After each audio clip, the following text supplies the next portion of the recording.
What are your expectations for the Raiders by the time they hit their bye week in Week 10? That plus more comes up on Thursday's edition of the Locked On Raiders podcast for July 11th, 2024.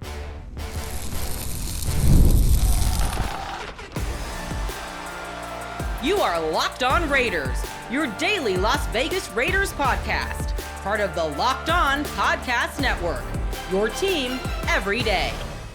And welcome in, Raider Nation, to another edition of the Locked On Raiders podcast. Thank you so much for making the show your first listen of the day. Make sure you subscribe or follow for free on YouTube or wherever you get your podcast to get the latest edition of the show as soon as it becomes available. As always, if you're giving us a look on YouTube, you know we appreciate that. The show grows each and every day, and that's because of the support of Raider Nation and my man Ari. Ari does a great job each and every day, making sure we're on YouTube, looking good, sounding good. We appreciate him. We shout him out. He's on Twitter at Ari Produces. I'm on Twitter as well, at your boy Q254. You can hit us up there. Shout us out, whatever you got to say. Plus, you want to be a part of the show, you know we got the Locked On Raider podcast voicemail line, 707-654-4693. Your calls and texts will come up in segment number 3. All your feedback, great feedback that we've gotten all week long from wide receivers, from Devontae Adams to quarterback situations to expectations for the Silver and Black. All that good stuff is coming up in segment number 3 of today's Locked On Raiders podcast. Segment number 2, I want to talk about the expectations for the Raiders by the time they hit their bye week, which is Week 10. That will be the week of November 5th. November 5th is the NFL trade deadline. How did all this come about? Because of the conversation about the new Netflix docuseries receiver and also Devontae Adams. I'll explain all that. I know it doesn't make any sense right now. I'll explain all of that coming up in segment number 2 of today's Locked On Raiders podcast. Here in segment number 1, I'd like to hit you with the news and notes of the day. And as we know, it's early July, so there's not a whole lot of news and notes, but we'll jump right into it after I tell you about the title sponsor of the show, which is Gametime. Download the Gametime app, create an account, use promo code LOCKEDONNFL for $20 off your first purchase. Terms do apply. Now, with that being said, not a whole lot of news going on when it comes to the NFL. There is a lot going on in Las Vegas. There is a ton going on in Las Vegas. Big 12 Media Days just got wrapped up. Mountain West Media Days are going on. USA Basketball had a game on Wednesday night. There's all kind of action going on. Of course, the Las Vegas Aces, they got another dub, but they were on the road in Seattle. There's so much action that is going on. Summer League gets started on Friday. Battle for Vegas, the Raiders and the Golden Knights, that gets going on Saturday night at Las Vegas Ballpark, so I'll be there in attendance, be able to get some good audio from some Raider players on Team AJ Cole. So there's a ton going on in sports, especially here in Las Vegas. Just not a lot of NFL action. As we know, training camp is a couple weeks away outside of the Houston Texans and the Cleveland Browns, who they get started with training camp next week since they'll be playing in the Hall of Fame game. So with all that being said, as I mentioned, Big 12 Media Days was going on. So there's a 2-day event. On day 2, which was yesterday, Colorado was there. Colorado is now part of the Big 12. Who represents Colorado? Deion Sanders. Prime time, right? He's the head coach there in Colorado. So you know media days and any kind of session like that where you're up on the podium, that is made for Deion, right?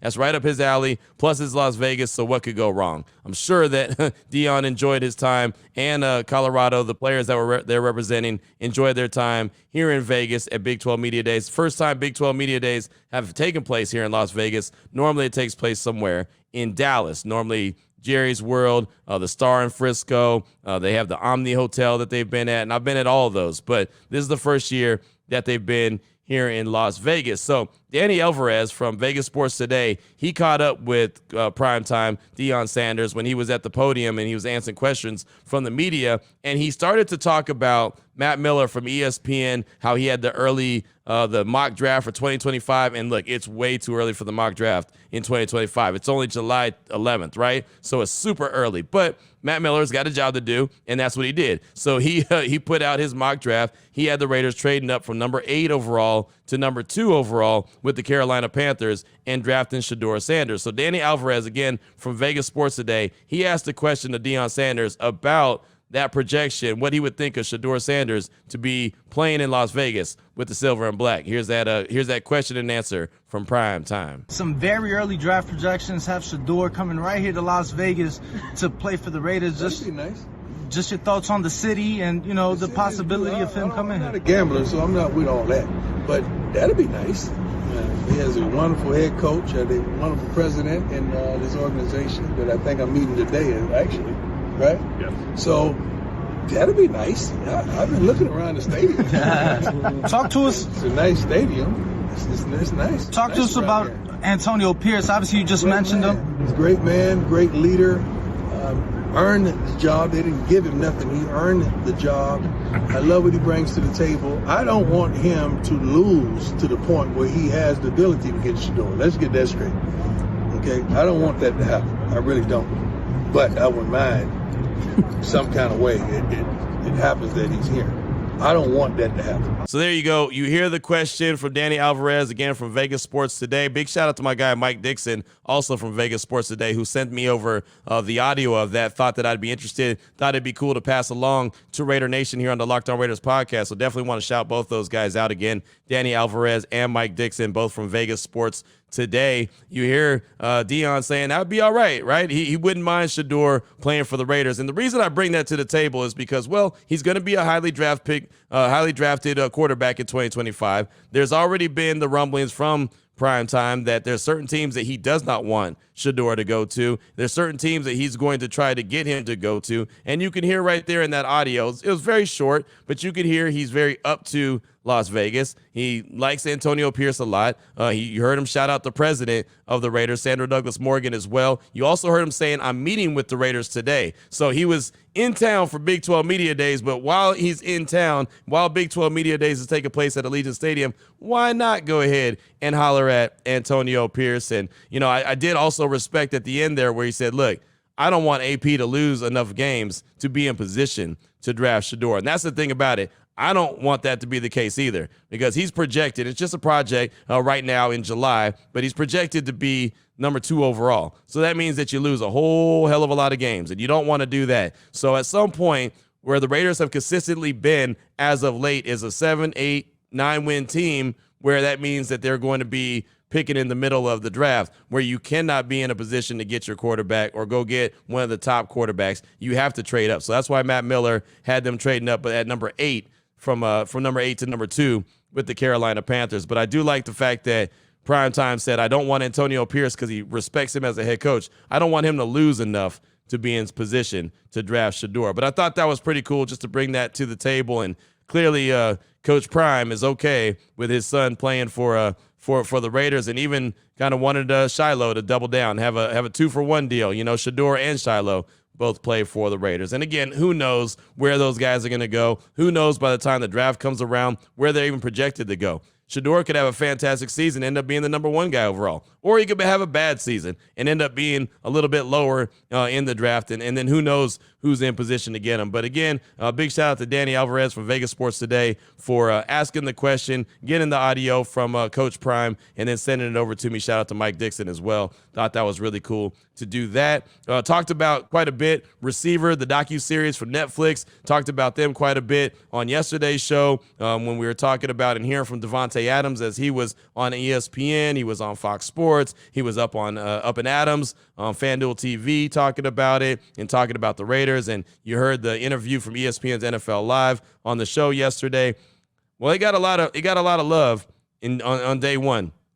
I didn't get a chance to watch the show yet. I will. That'll be the goal maybe this weekend. I mean, look, even Mama Q chimed in and was like, hey, son, you got to watch this. You got to watch this series. It's really good. I got colleagues that I work with watch the whole series starting at midnight all the way up till 3 a.m. and it was done. All 8 episodes, done deal record. So Receiver, that docuseries is out on Netflix right now. It covers Davante Adams, Amon-Ra St. Brown of the Lions, Justin Jefferson of the Vikings, and 49ers tight end George Kittle and their wide receiver Deebo Samuel. So if you get a chance, check it out. And if you like it, let me know what you think. And even if you don't like it, let me know what you think about it as well. Got one more piece of sound that I wanted you to hear, and I saw this on Twitter and thought it was pretty cool. Raiders Classic on Twitter tweeted this out the other day. Matter of fact, on 4th of July, that would have been the late, great Al Davis's 95th birthday. And so he said, this is always one of my favorite sounds about Al Davis. And it was longtime Bronco and ESPN NFL analyst Tom Jackson talking about Al Davis, and I've been meaning to bring it to the table, and I just haven't got around to it. So I didn't want to get too far removed. We're officially 1 week past Al Davis's what would have been his 95th birthday. So I thought, okay, damn it, I'm going to get it on today's show, and if not, then it's just done. I'll have to wait till next year. So here it is. Here's what Raider Classic. He actually tweeted out this sound from Tom Jackson telling a story about the late, great Al Davis. Check it out. I'm going to tell people a story. I hope they'll enjoy it. It kind of embodies Al Davis. When I finished playing professional football, one of my first assignments the next year as training camp started was to go to Raider camp and cover it. I fly out to L.A., I get out there, and the night before, about 11 o'clock, I get a call from the Raider organization saying, you can't come out here and cover the team tomorrow. And I was like, well, why? They go, well, because Al is not comfortable with you seeing the Raiders practice, having been a Denver Bronco for so long. I decide to take the camera crew out there anyway. The next day, I am literally sitting on the curb with the camera crew, and Al comes through. And he calls me over, and he goes, come on over, son. He goes, come here. And he put his arm around me, and he goes, I don't want you to feel real bad. He goes, you just been a Bronco, though, for 14 years. I'm just not comfortable with you seeing a Raider practice. And I said, well, Al, I would never take information from the Raiders and take it back to the Denver Broncos. I said it would ruin my career in TV. And he goes, if you were a Raider and you had a chance to see a Bronco practice and find out some things, he goes, I'd expect you to come back and tell me everything you know. And it was just one of those moments where I thought, now that embodies a guy and everything that he believes about his organization and what he wants him to be. So there it is right there. I thought that was funny. Thought that was hilarious, just the honesty there. And you can hear the guys that are on the set with Tom Jackson, including Bill Parcells, just get a good laugh because that was Al Davis being Al Davis. And I know it was a little bit late. Should have probably got that on the 4th of July episode or maybe the day after, but things happen. So just happy that I was able to get it into today's show, only 1 week removed from Al Davis's, what like I said, would have been his 95th birthday. So there you go. Good stuff right there. Coming up in segment number 2, where do the Raiders need to be after 9 weeks and 9 games? Where do they need to be when they head into their bye week in week 10? Why am I talking about this? I'll explain all of that coming up in segment number 2 of today's Locked On Raiders podcast. Before I get to that, though, I do want to tell you about the title sponsor of the show, which is Gametime. Gametime is an authorized ticket marketplace in Major League Baseball. It makes getting tickets faster and easier. The prices on Gametime actually go down the closer it gets to the first pitch. Great last-minute deals, all-in prices, views from your seat, and their lowest price guarantee. Gametime takes the guesswork out of buying Major League Baseball tickets. And how often do you go somewhere and the later you wait, the better it is on your pocket? Not too often, right? Unless you're scalping tickets. We ain't going to have you scalping tickets, right? This is Gametime. It is official. They got the last minute deals. You can save up to 60% off buying tickets. And it's not just for Major League Baseball. It's not just for sports. It's concerts, comedy, theater, and a whole lot more. They've got flash deals. They got zone deals, all in prices. You can even see the view from your seat before you buy the ticket. It's all there on the app, and they will guarantee the price of your ticket. Gametime will credit you 110% of the difference. You get that lowest price guarantee. So right now, what you need to do is take the guesswork out of buying Major League Baseball tickets or any kind of tickets with Gametime. Download the Gametime app, create an account, use the promo code LOCKEDONNFL for $20 off your first purchase. Terms do apply. Again, create the account, use the promo code LOCKEDONNFL. It's all one word, LOCKEDONNFL for $20 off. Download Gametime today. Last minute tickets, lowest price guaranteed. All right, Raider Nation, here we go. Segment number 2 of today's Locked On Raiders podcast. Want to get your thoughts on where the Raiders need to be after 9 weeks and 9 games as they head into their bye week in week 10, which will be the week of November 5th. That is the trade deadline. It's been pushed back 1 week this season. I think it's going to make a difference for teams across the league as they get extra time to evaluate their team. So where do you feel the Raiders need to be headed into week 10 to feel like they're still in the mix, could potentially find a way to even, jump into the playoffs, be in contention for the playoffs when it's all said and done? And I'm sure you're wondering right now, well, why in the hell did this conversation come up early July? Well, I'm glad you asked. It came up because I was on Carlin vs. Joe on ESPN. I did that show early in the day on a Wednesday as opposed to the normal show that I do, which is Game Night, 7 p.m., 10 p.m. Pacific time. I was on 9 a.m. to noon Pacific time on Wednesday. And we were talking about, and this is before the show, we were preparing for the show, started talking about the Netflix series Receiver. So Carlin said, Q, at what point does Davante Adams ask for a trade? And I was like, man, I know that's a good, healthy conversation that's been going around, but Davante's happy. Every conversation I've had with him, every interaction I've had with him, every platform he's been on, he's let it be known how happy he is. And he's good on the West Coast, and he's close to family. So I was trying to explain that, and he said, yeah, but he's getting older. At what point is he going to want to say, all right, this is not working, I need to move on? And I was like, look, I can't speak for the man. I don't know. But it doesn't feel like that is coming anytime soon. But it also got us headed into the conversation of, okay, so if you're the Raiders, because there is so much conversation and chatter out there about, well, what would it take to get Davante Adams? If you're the Raiders and you're sitting in a position where you believe you can have a really good team this year, and I think this team is very talented. Obviously, there's questions when it comes to the quarterback. How are they going to get it done? But outside of that, the team is full of talent. So ideally, if they had a really good, solid quarterback right now, you'd feel great about this season. Like, man, they're about to do some big things. But, of course, the big question mark's on the quarterback. So, and I've used this saying so many times, and I get it wrong all the time. I try to use this on my radio show. I said you plan for the best and prepare for the worst. And I think that's backwards. But whatever. It doesn't matter. You get what I'm saying. Like, I know that the Raiders, Antonio Pierce, Tom Telesco and company are thinking about a season that's very successful. Like, that's what their expectations are. But you never know how things go. Sometimes just bad breaks happen and you lose a game. Like, maybe Carolina comes to Vegas week 3 and somehow they pull out a victory. Carolina's not going to be a very good team, but it's a football game, right? Anyone can win a game. So say the Raiders play 9 games and they get all of a sudden to the bye week and they're looking really bad. They're lopsided. They're upside down. You know, is there a thought that maybe, okay, they're going to make some roster moves, right? Maybe they're going to want to trade off a player, and obviously we're talking about Davante Adams. Maybe they want to trade him off to get some draft capital back so they can have, more assets to prepare themselves to try to go get a quarterback and solve their offensive issues or their quarterback situation. So what I did is I threw the question out there. With the trade deadline being pushed back to following week 9, which is the November 3rd game against the Bengals, what overall record do you think the Raiders need to have to believe that they're still in it? And if they're not still in it, would you consider trading Davante Adams to give the team more draft assets? I called it big-time player, but everyone knew that, okay, they're not trading Max. It would have to be Davante Adams. He'd be the one to get the assets back. So I threw that out there, and, I looked at it and thought, okay, they need to be around at least at the minimum, I would think 5 wins, right? Ideally, they're at 6-3 going into the bye week. But that's also a really good record, right? And especially with the last 4 weeks of the season, if you look at the schedule, very, very winnable games there at the end.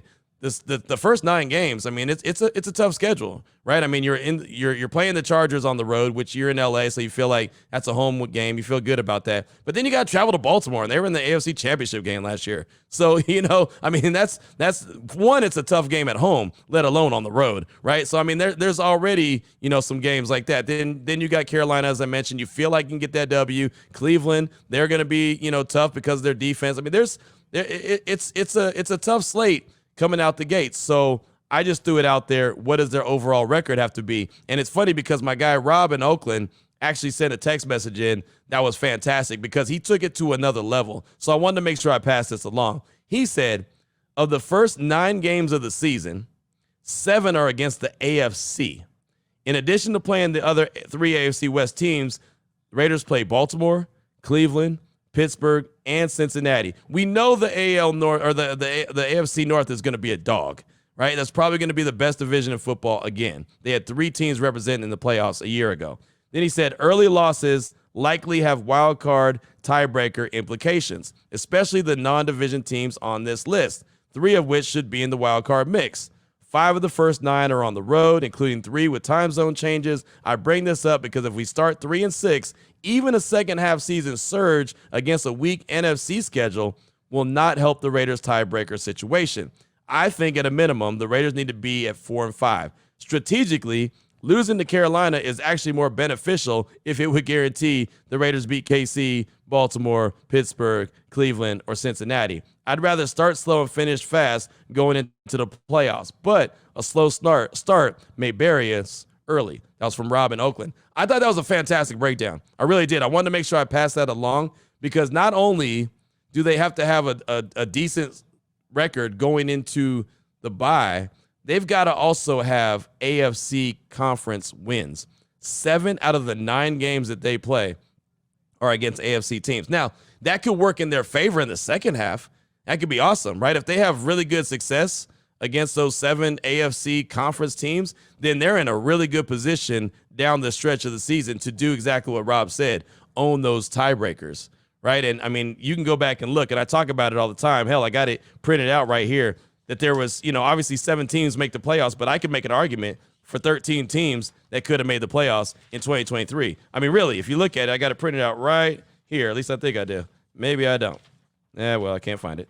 Anyway, the point is there was a lot of teams that were jockeying for a position. I swore I had it printed out, and now I can't find it. Oh, there it is. Buffalo division champs, Baltimore division champs, Houston and KC. All right, they're in. Wild cards were Cleveland, Miami, Pittsburgh. The teams that missed the playoffs, as I've mentioned before, Bengals, they were the 8 seed, 9-8. Jaguars, 9 seed, 9-8. Colts, 10 seed, 9-8. The Raiders right there, 11 seed, 8-9. They're the first team with a losing record. And then the Jets and the Chargers are in the mix. Jets didn't have Rodgers outside of 4 plays, and the Chargers did what the Chargers do, right? So, and they have Jim Harbaugh, so the expectations are they're going to be better. Now, are they going to be a playoff team? I doubt it year one. But, it's Jim Harbaugh, and his expectations are always going to be to make it to the playoffs. So we'll see. We'll see what happens. But, the Raiders have themselves a situation where they have to start off, and they have to start off strong in 2024. And because, again, by the time they get to the bye week, there could be some tough decisions that they have to make. So I ask you the question. I think they need to be around 5 wins, 6 wins by the time they hit the bye week. By the time they get their break, right after they play Cincinnati, November 3rd, which happens to be my birthday, after that game, they need to be sitting at 5 or 6 wins, I think. That's me. Now, I know that they're not out of it by any stretch of the imagination. They still got the second half of the season to go. But as Rob pointed out, those AFC games and those AFC opponents could put them in a really big hole if they start out slow. So I ask you the question, where do you think the Raiders need to be? What is their win-loss record? What should it look like as far as you're concerned after 9 games?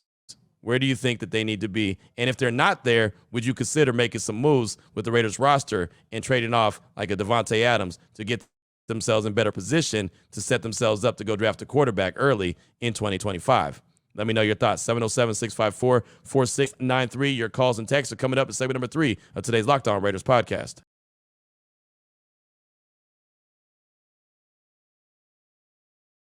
Here we go, Raider Nation. Segment number 3 of today's Locked On Raiders podcast. Your calls and texts draft that Locked On Raider podcast voicemail line, 707-654-4693. Let's start off with a call from San Jose. His voice kind of went out, or the call went out, dropped a little bit when he was saying his name, so I apologize for that, but I do know it's coming from the 408, which is San Jose, California. He's calling to respond to the call from Jacob and Hanford about teams loaded up with defense and only have so-so offenses and how they could be good. He thinks he has a very good comparison. Here he is. Call from San Jose. Hey, what's going on, Q? This is San Jose. And it took me a little bit to do some digging, but I finally found it. And, you had a call yesterday about how these teams with average offenses but great defenses are stacking up as far as the Raiders go. And striking comparison here, and it's no coincidence, I don't think, but my comparison for that would be, I would say the 2007 New York Giants, which happened to be the Super Bowl team that Antonio Pierce played on. And when it came to, I think, total yards, I think they were like 16th, and points, they were 14th, or switched, something like that, but very middle of the pack. And, well, the team itself is pretty similar. We have our Michael Strahan with Max Crosby. We have our O.C. Umenyiora with Malcolm Kuntz. We have our Justin Tuck with Christian Wilkins, and then Antonio Pierce, like player would be Spillane, that head down and just run through somebody. And honestly, the rest of our defense, it looked better than what that Giants defense looked like, because our corner, at least one of our corners are better, but our safeties are pretty similar to the safeties they had. Of course, they had Jabril Wilson, who eventually became a Raider. But that's what I got, Q. Very, very close, very middle of the pack team. They were a wild card at 10-6. But they were able to battle it out with Tom Brady and get the better of him. Anyways, Q, let me know what you think. Go Raiders. Thank you so much for the call. Appreciate that. The 2007 Giants, I'm sure, no doubt about it, AP has had them cross his mind a few times, right? Being a member of that team, I'm sure he thought if we could have done it in 2007 with the cast and characters that we had, especially the way we got it done defensively, this cast and characters can get it done defensively. The only difference is they did have Eli Manning as their quarterback, right? He was a first-round pick, number 1 overall, right? Hell of a quarterback. Over 50,000 career yards thrown for, plenty of skins on the wall for Eli Manning, 2-time Super Bowl champ. So there's that. They did have Eli Manning. The Raiders have a quarterback that you don't know if he's going to be very good or not, right? You just don't, just because of hasn't been enough film. He hasn't had enough opportunities to play. I mean, Eli was very good. We don't know if Aiden O'Connell is going to be very good. We know who Gardner Minshew is. Right, Aiden O'Connell's going to have an opportunity to prove he could be very good, but I can't say he's very good because I don't know. We haven't seen it. We just saw a small sample size his rookie year. But thanks so much for that call. Really good stuff. Definitely appreciate you. Up next, got a text from Ant Dog. Says, hey, Q, it's your boy Ant Dog, Raider from the ATL. Keep my name out your mouth. That's a direct quote from Tay on the Up and Adams show concerning the Chargers social media team talking trash about him. Obviously, Devontae has never lacked confidence and has always been the ultimate professional. Raider Tay posts Josh McDaniels has this swag. Raider Tay posts JMD has this swag, and I hope it's contagious. Okay, well, I thought that stood for Josh McDaniels, but I don't think it does. When I saw swag and JMD, I know that's not Josh McDaniels. Anyway, he goes on to say AP is building a culture of confidence, and this old Raiders fan is too hyped to see what the season brings. My gut is telling me that O'Connell will be the most improved Raider from last year. I say that because he's very cerebral, and the game should slow down for him. I think he'll be able to pick defenses apart, not with mobility, but his understanding of what they're trying to throw at him. Keep doing what you do, Raiders. That's from Ant Dog, and thanks so much for the text. I'm trying to figure out exactly. Raider Tay post JMD has this swag. I don't know. I'm lost on that one. But, yeah, I saw that on the Up and Adams show when Devontae was talking to the Chargers social media team. Thought it was cool, right? I like the way that he said it, and he also told her, I just don't care. They call me the old man of the team. I'll be the old man of the team. I don't even think about what I say. I'm just going to say it. Just going to let it rip. So I thought that was cool. Clearly, he'll have a little bit of an axe to grind when he plays the Chargers, not by the fault of the players on the team, but as you mentioned, the fault of the social media team. And we'll see what Aiden O'Connell looks like. I think the game will slow down for him too as well, but he's got to be able to pick it up. He's got to be able to pick it up and show that he understands what he's doing and can lead the team. And we'll see it sooner rather than later when training camp opens up at the end of the month. Up next, got a call from yours truly in PA. He's calling to also piggyback off the call from Jacob and Hanford about the defensive-minded teams and the so-so offense. Here he is, yours truly. Hey, Q, yours truly here in PA. And I just want to, 2 things. I want to piggyback off of Jacob from yesterday's call. I want to give him, more modern teams that did it. How about the Giants teams that knocked off the Patriots? They had a great defense like what we got right now, but a middle-of-the-pack offense. Eli Manning, the Manning game's great, but he didn't have a really good surrounding cast around him. Just like we got an amazing, pass catchers and a running back, and our O-line is actually pretty decent, but the quarterbacks are fit. Look at teams like that, and then your 17 Vikings, like you mentioned before. Another thing is, I want to give my flowers to the McDaniels administration. But everything that happened on the field wasn't great. It didn't work out. Obviously, it's where we are now. But look at the players he brought to the Raiders, and the administration and how they drafted. So I just want to, tip my cap to that, and if it wasn't for him, we wouldn't be in the position we're in right now, talking about an awesome defense. And bringing in Patrick Graham and Trey Tucker and Michael Mayer and Zamir White, knowing that Josh Jacobs and all of them were kind of on their way out. Darren Waller was underperforming, always injured, and Hunter Renfrow was on the downhill slide.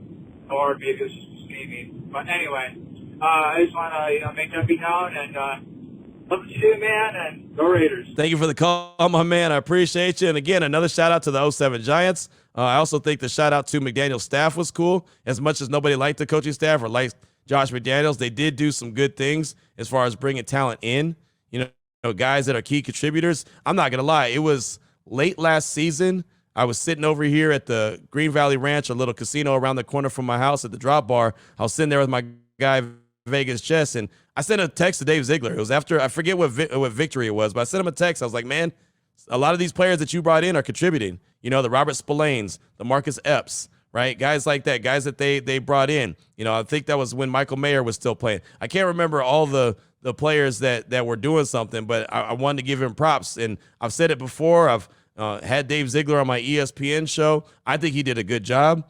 He was obviously a package deal with Josh McDaniels, so when McDaniels got fired, Ziegler did too. But I think he did a really good job bringing in talent. I think that the coaches that they brought in, without Josh McDaniels, Antonio Pierce is not on the staff, Patrick Graham's not on the staff, and those two dudes obviously are very critical for the Raiders' success. So as much as the McDaniels era was not good for the Raiders, there were some good things that came out of that, including player acquisition and the coaches, a lot of the coaches that are currently on the staff. So I think that's smart to acknowledge that. I try to bring that up every once in a while. I know Raider Nation doesn't want to hear it, but it's the facts that they did a pretty good job with some of the acquisitions, some of the folks, the key cogs that they brought in that are contributing to this day. Thanks so much for that call. I do appreciate you. From Frankie Blizz from Easton, PA. Hey, Q, it's Frankie B from Easton, PA. First time texting the pod. I'm still kind of new to the pod, but my daughter and I listen every morning and appreciate what you do. Although I know we needed to move on from Carr, I'm interested in your take on how he would have fared with a defense like the one we currently have. Carr won us a lot of close games and also lost us a lot of close games as well. Excited for the season to see what O'Connell can do. Thanks for your time. Go Raiders. And that's Frankie Blizz from Easton, PA. And thanks for the text. I appreciate you. Welcome to the show. Shout out to your daughter as well for listening to the show. Definitely appreciate that.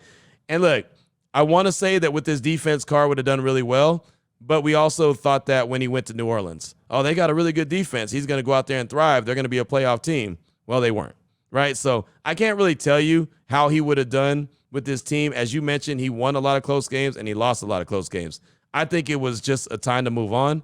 I think he's in a better spot where he can, get kind of a recharge and a second opportunity. And I think the Raiders needed to get a recharge and a second opportunity as well. Problem is the Raiders haven't found their replacement yet.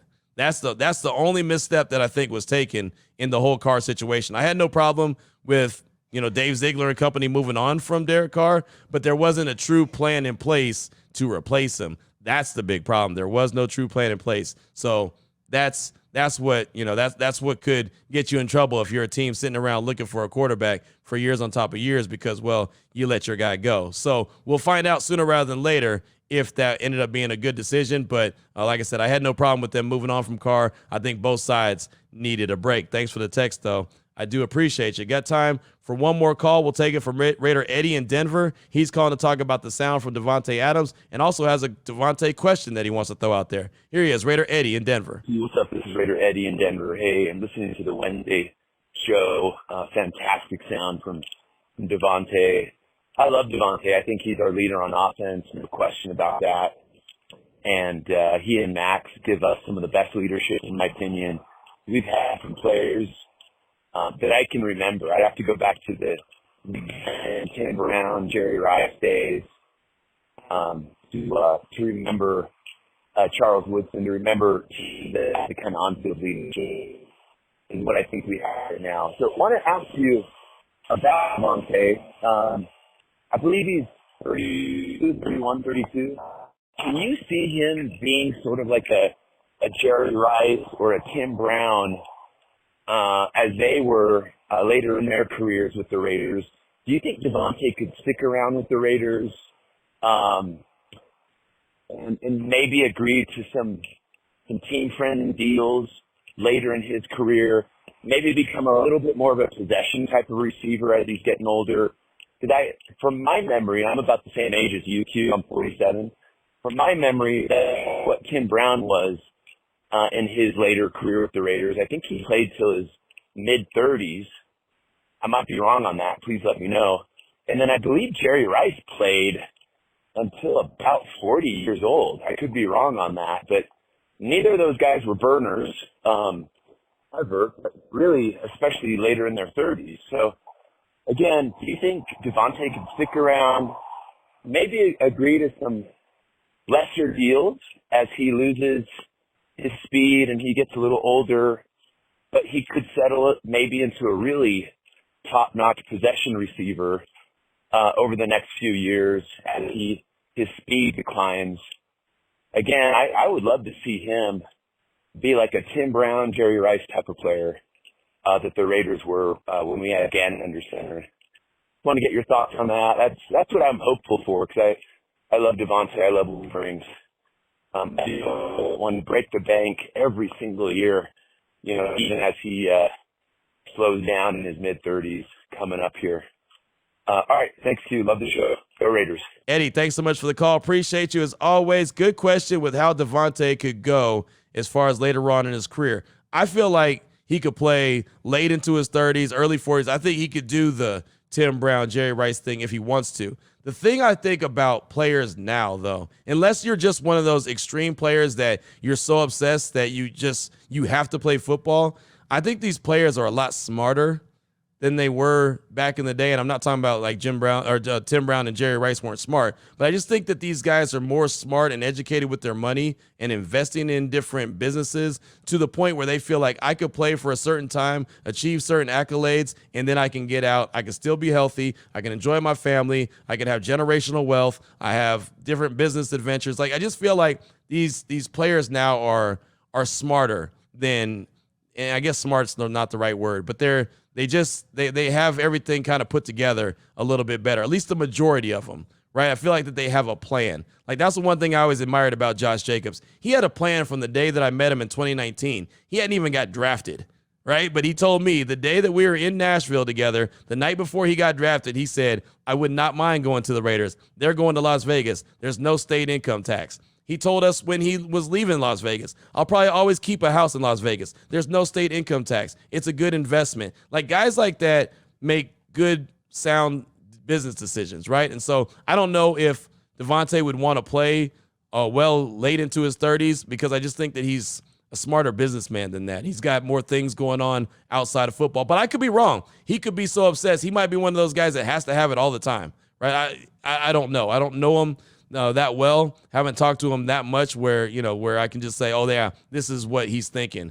I can't tell you that, but he definitely could do the role. Like, if he chose to do it and play late into his 30s, there's no doubt he could. I mean, he's an extreme athlete. He's in fantastic shape. He's a great route runner. So yeah, he could be the guy that you're saying. I just don't know if he desires to be that guy and play that role. But thanks for the call. It's a great question for sure. Thanks so much. As always, got a text from Raider JB out to 703. I'll get to that coming up tomorrow. Got a couple more calls we'll get to. We'll have more news and notes. We'll get ready to close out the week really strong. We'll obviously have some more conversation here as well. I got another day of Carlin versus Joe, so I'll be on ESPN radio early in the morning. Depending on what time you're listening to us, I might be on right now, or I might be over already. I might be on my local show on Raider Nation Radio 920. But as always, thanks again for making Locked On Raiders podcast your first listen every day. If you want to get caught up with the other teams that are on the Raiders schedule, have a little bit of a state of the team, make sure to tune in to all of our shows that we have on the Locked On Podcast Network. We have all 32 teams represented. As a matter of fact, there's over 200 total shows across the network, different sports from college football, basketball, Major League Baseball, hockey, draft shows. You want to get a little early draft conversation, you could do that. It's all part of the Locked On Podcast Network, your team every day.